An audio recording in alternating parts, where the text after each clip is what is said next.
खुश रहा, आनंदी रहा, आरोग्यपूर्ण रहा, हीच आई तुळजाभवानीच्या चरणी प्रार्थना. आता आपण आज काय बनवायचं, ही आहे कैरी. तर या कैरीचं आपण आता बनवूया पन्ह.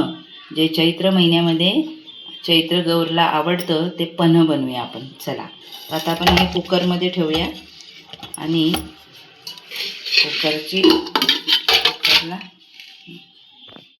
कुकरला ठेवले. आता 2 शिट्या देऊन आपण हे शिजून घेऊया. कैऱ्या काढून घेऊया.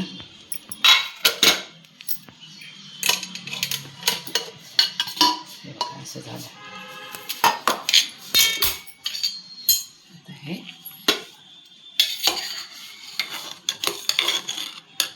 काढून घेऊया.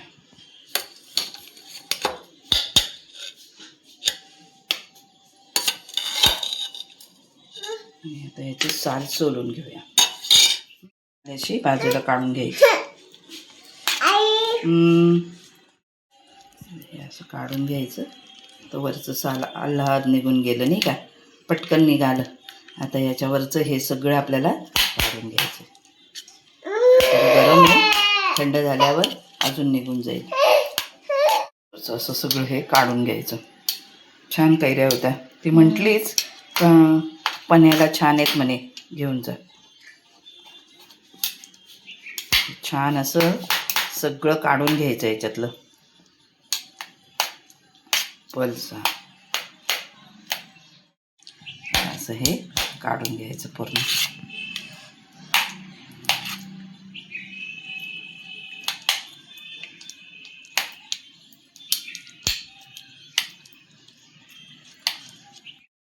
त्या बाट्यावरचं हे सगळं काढून घ्यायचं पल्स.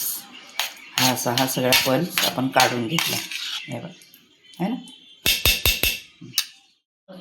हा एवढा झाला पल्स, है ना. कैरीचं एवढं असं निघालं. तर याला आपण आता 1 वाटी घेऊया. गूळ घेऊया. गुळात बनवायचं आहे आपल्याला पन्ह. तर आपण गूळ घेऊया आणि हे मिक्स करून घेऊया.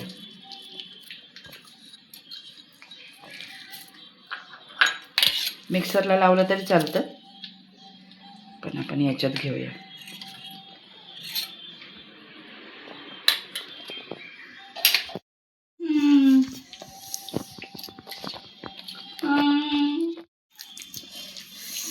काढून घेऊया. हा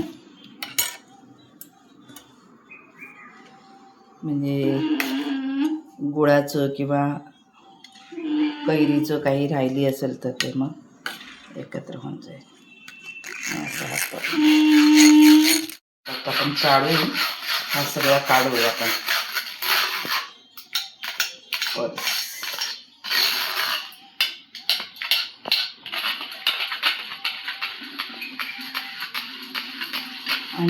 आणि कैरीचं पन्ह म्हणून चैत्रामध्ये आपल्या अन्नपूर्णा मातेला पण आहे ना कैरीचं पन्ह आवडतं. तर यासाठीच ना की ऊन असतं खूप. काढून घेतोय. चाळून घेतलं की मी असं हे पडतं खाली. हे बघा, हे सगळं आपलं आता पन्ह झालंय, आपलं तयार होत आहे. आता गूळ आणि हे मिश्रण एकजीव झालं नाही का. मिक्सरमधून पण काढू शकतो, पण मग हे असं मिश्रण एकत्र झालं. आणि म्हणूनच देवीला आवडतं आपल्या पन्ह. आणि उन्हाळ्यामध्ये कैरीचं पन्ह पिलं ना तर उन्हाळी लागत नाही. आणि कैरीचं पन्ह आणि साखर पण टाकली तर चालते. शेअर करा मग आणि बनवून बघा. खूप छान असतं हे. साखरेचं बनवलं तरी सुद्धा चालतं. जय अंबे. तर आपण हे बर्फ टाकू शकतो आणि 1 चमचा हे पन्ह टाकलं. मोठा ग्लास आहे ना, 2 चमचे पन्ह आणि पाणी.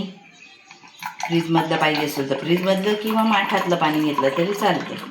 आता हे पाणी टाकलं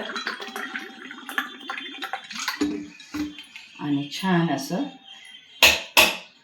मिक्स करून घेतलं.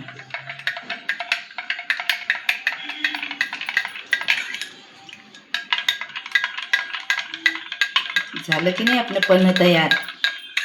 असं हे मस्त थंड थंड आणि आरोग्याला छान असं हे नक्की बनवून पहा आणि नक्की शेअर करा. कसं वाटलं ते नक्की सांगा. ह्या बरणीमध्ये आपण हा भरून ठेवू शकतो.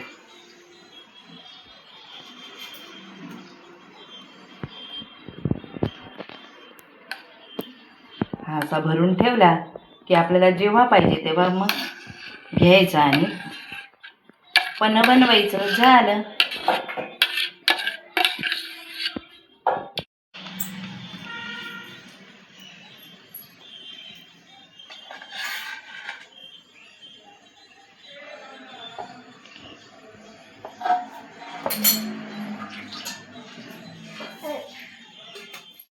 आता हे टाकलंय ना फक्त, तर आपण याच्यामध्ये काळं मीठ पण टाकू शकतो. आपल्याला हवं असेल तर आपण सुंठ पावडर पण टाकू शकतो.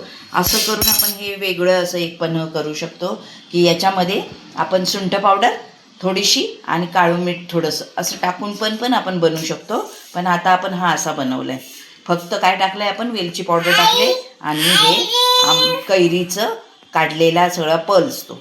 तर चला मग लाईक करा, शेअर करा, सबस्क्राईब करा.